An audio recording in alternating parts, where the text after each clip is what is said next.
Hey everybody, and welcome back to Kerbal Space Program RP-0. We are out on the launch pad again today with another DN5, topped off with an Artemis, because I have to go back to the moon.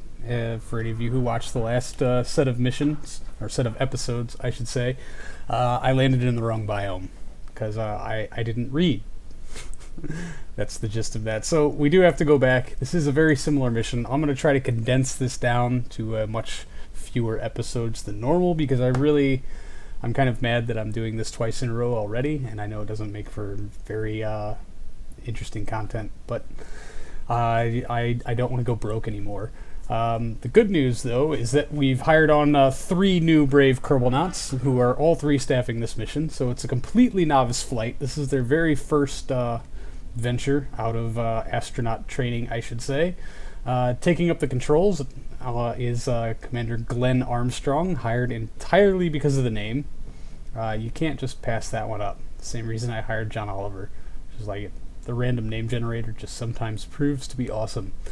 Anyway, let me just double check here. Yes, we also have staff engineer Boris Pagodin and scientist Virginia Rodriguez finishing out our 3-person crew. And it looks like our relative inclination is down to an acceptable margin, so we're going to go ahead and get this off the pad. SAS is on, throttle is set to full, ignition, please no failures, please no failures, please no failures. We are lit, and let's get those clamps off. Oh boy. I am using a slightly different lunar lander for this flight, but we'll get more into that a little later. And see how you just saw this exact thing go up not even all that long ago. Are all our J2s lit? Yeah, looks like all our J2s are lit. Good. Probably going to speed a whole lot of this up and maybe do some voiceover in post, hopefully. It proves to be very difficult with new editing software. So I will just see all of you in orbit.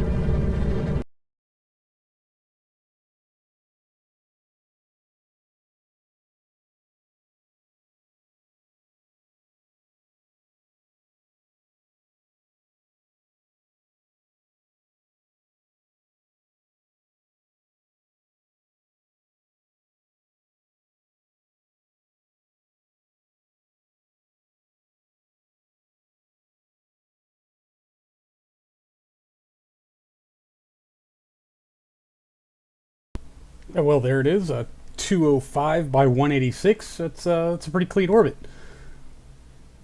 Ah, way to go, Armstrong. 3,497 meters per second left in our S4B stage. So we are go. So we're going to go ahead and start plotting our intercept for the moon. Hope of free. There we go. Yeah, it's already set as target. I didn't need to do that. Waka waka. Awesome. Alright. And, well, looks like just a bit past our ascending node is where we're going to have to plot this, but it shouldn't take too long. Yeah, we'll see if we can't sneak up behind it a little bit. I don't think we'll need an inclination change. Oh man, I really love it when the maneuver nodes act easy and predictable. Like, look at that. I didn't even have to like finagle with stuff for 20 minutes. Fantastic. And we only have 24 minutes to wait until time to burn. I'm going to go ahead and unlock Artemis's RCS tank, because it's going to make tipping this massively heavy thing around a whole lot easier. Yeah, well, we're already down to, yeah. Watching that number go crazy is going to be fun. Alright, and I will get to the second objective of this mission, which involves an impactor contract from many, many episodes ago. That while I thought I gave myself clearance to go ahead and complete the contract, even though the science experiment was not behaving correctly, I feel obligated to actually, by the math, complete that contract as it should be completed. So we'll be getting to slamming this S4B stage into the moon a little later, It's going to take some very careful planning and consideration, but I think it can be done, and I think we can do it to the desired effect. So we're just going to go ahead and warp around and get this maneuver node started. I will pick you guys up at the end of it.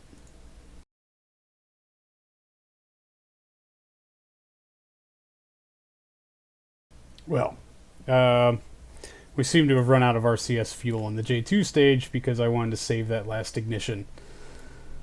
That is a bummer. Yes, we are in fact out.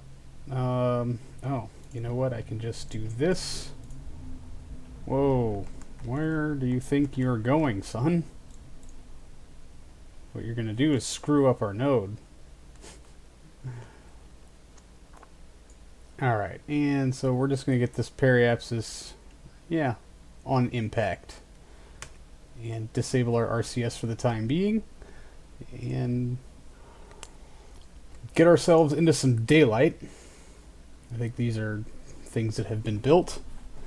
And then we'll start to swing around and get our docking done. Hopefully we'll hit daylight very soon. Excellent. I much prefer to do these things in the light of day. Alright, so I keep forgetting to move the fairings onto a different stage. There they are. There's that. And that. Alright, so we're going to go ahead and, let's turn on our comms. That would have been nice to do a while ago. Usually I do that during launch. Okay, anyway, now the worst part that everybody hates before the docking. I will try to make it as clear and concise as I can. Yeah, I don't know what the hell you think you're doing. And there's our new lunar lander. A little bit better of a design, I think, anyway. It at least looks better. So, here's hoping, right? Alright, control from here. Alright, I'm going to dock and do the docking thing. I'll pick you guys up in a second.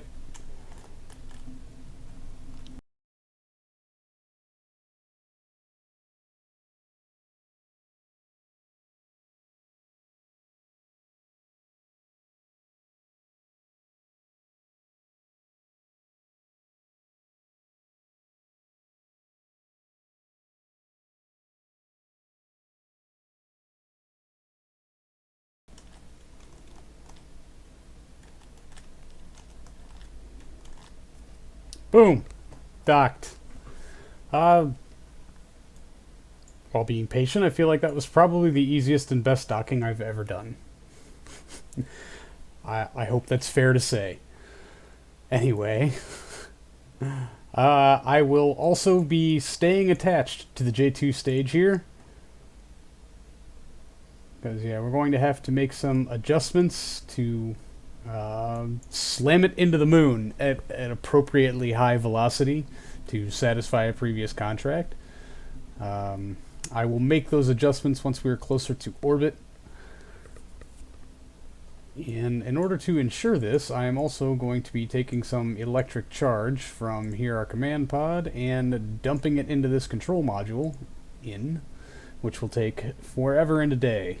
But we'll get it done, and that's what matters. I'm also going to lock that, and so hopefully we can maintain RCS control over it to plow it sufficiently into the moon. Bang, and locked. And we're good. I guess while we're here, we will, we'll leave the scrubbers alone for right now. I guess we don't truly need them. Just want to make sure everything here is locked. Yeah, this is totally based on a previous lander design. I just tried to clean it up a little bit and make it a little smoother, a little cleaner looking. Something more actual lunar lander-esque. It's a tad bit heavier, but I think we'll be able to deal with that well enough, considering how well we dealt with it last time. You will notice, however, that it lacks scientific experiments. Because, well, we don't really need any for this trip. We're going to a biome that we visited before. We're just there to take a surface sample, plant probably a pair of flags, and then just hang out for 2 days, and then come back home to satisfy this contract. So that is exactly what we are going to do and nothing else. Thankfully. Alright, but we can activate our low-range comms. Anyway, let's get on off to the moon and get this J2 stage slammed into the surface at really high speed.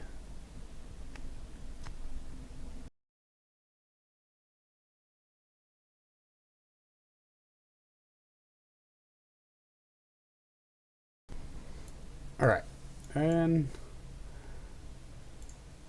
so first thing we're going to do is refuel these RCS ports.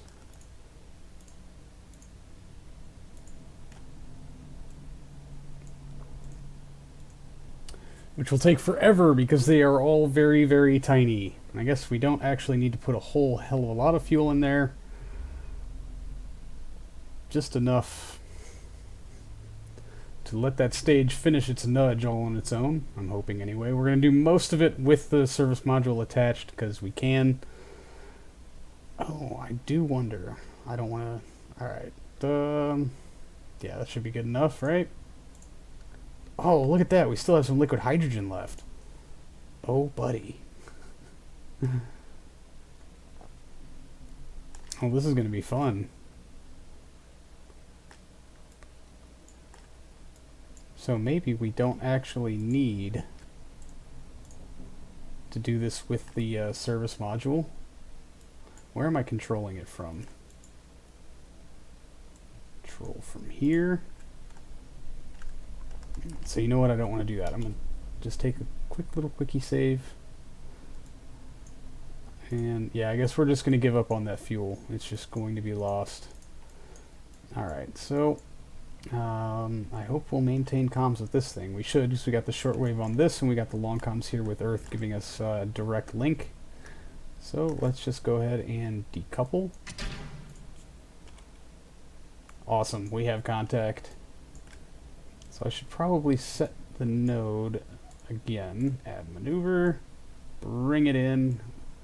Now we don't want to just pile straight into the surface. We want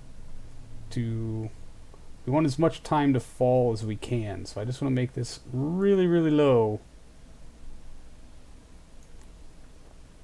Like in the hundreds of meter low. So it'll just pile into the surface eventually. It'll probably clip a mountain or something. And hopefully we'll have enough time to accelerate. God, I can't remember, but I think we were looking for something like 2,400 meters per second was our goal. Our current speed in orbit of the moon right now is 804 meters per second. I can't believe this thing still has some liquid hydrogen in the tank. And man, we can get a kilometer per second out of it. Alright.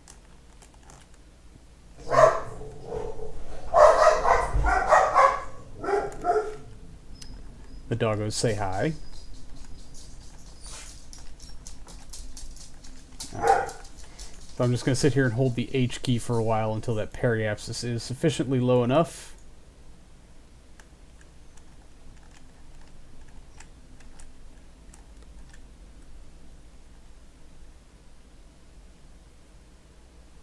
Hope I brought enough. Maybe I did not. Uh-oh.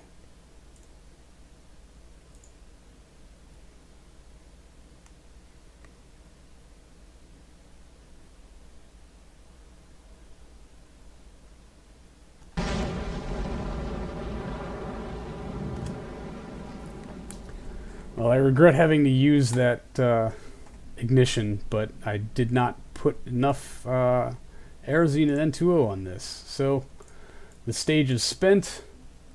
Yep, all that is done. Goodbye, little moonship. And current speed 807 meters per second. Oh, dang it. You're not going to fall for nearly long enough. But let's just see what your altitude is right there. Negative 191.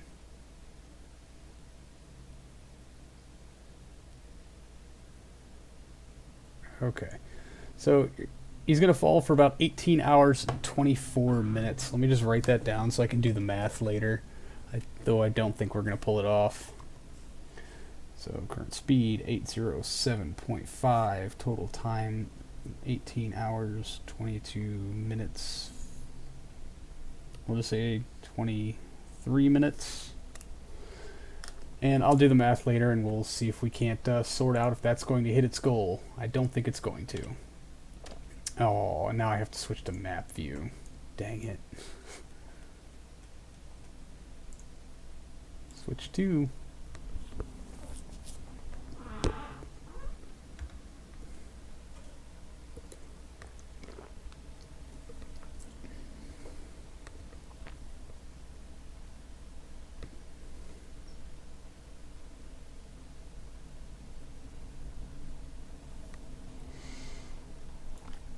Okay, now we should probably find the other node here.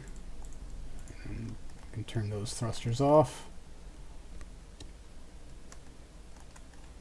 Oh, where did I put it? Where's the moon? That'll give me a good point of reference. There's Earth. There's moon. Going the wrong way, obviously.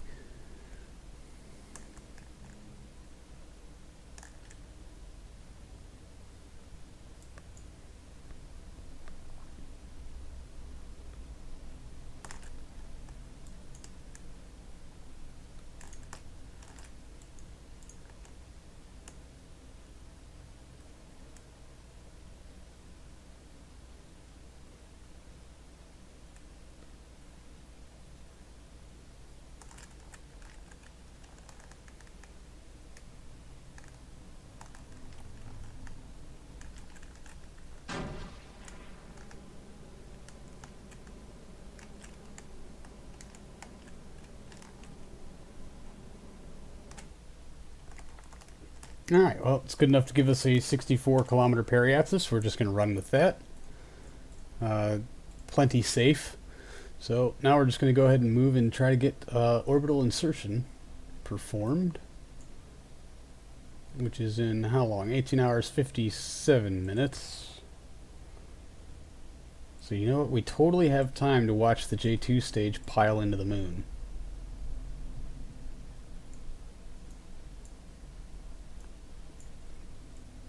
I just want to get this node set up. Yeah, 118. We can correct after that. What's that burn time going to be? 8 minutes, 10 seconds. Oh, that's pushing it mighty close. I do still have this bottom tank locked. That is our get home free fuel. We may be diving into it a little bit this flight. Very interesting indeed. Alright, I'm going to take a quick save here. We're going to switch back to the S4B stage and watch it pile into the moon and see if we get the appropriate velocity.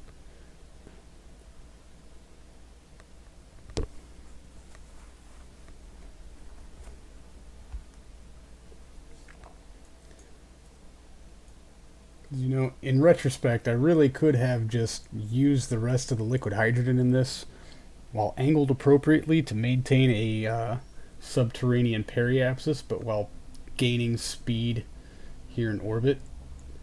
That would have made things a lot more interesting. Yeah, electric charge on this dead. So this is pretty much a bung stage. Oh, well, we're already up to 1 kilometer per second. We just need like 1.5 more. Don't think we're going to get it though.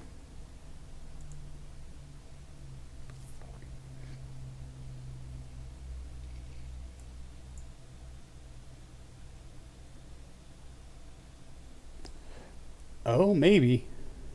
Like I said, I'm pretty sure 20 or 2.4 kilometers per second is the magic number. Oh man. 21? 23? I think we got this.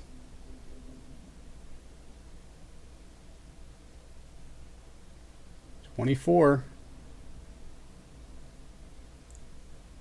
Let's take it back to real time. We get to 25 just to say we know we did it. Yeah, it doesn't look like it. But kapow. 2471 was our final velocity. 71.4 meters per second. Alright, well, We'll just see if the math for that comes together. Here's hoping anyway. Alright, well, yes, we know that. Close. And there's our Artemis, which I cannot switch to. Fantastic. We're going to have to do that back to the tracking station. Anyway, I think this is a pretty good place to leave it. We'll pick up this mission next time. Thank you so much, everyone, for hanging out. I do appreciate it. And I'll see all of you in the next one. So until then, see you later.